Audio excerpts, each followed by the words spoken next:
Саламатсыздар ма? Ең алдымен ата-ана баланы эмоционалды түрде дайындайды. Ол дегеніміз бірінші баланың мектепке деген жағымды көзқарасын қалыптастыру, мектепке келгенде бала өзіне не алатынын түсіндіру және мектепке келудегі мақсатын түсіндіру.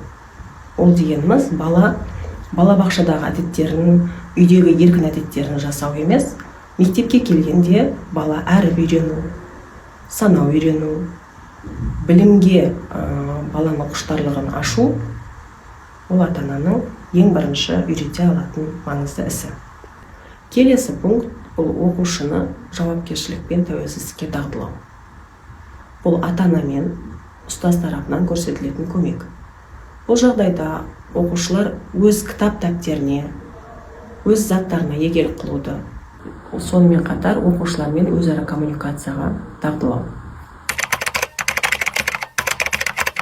Білім беру сапасы, ұстаздардың біліктілігі және қызықты оқу бағдарламасы. Сонымен қатар оқушыларды жан-жақты дамытушы спорттық үйірмелер.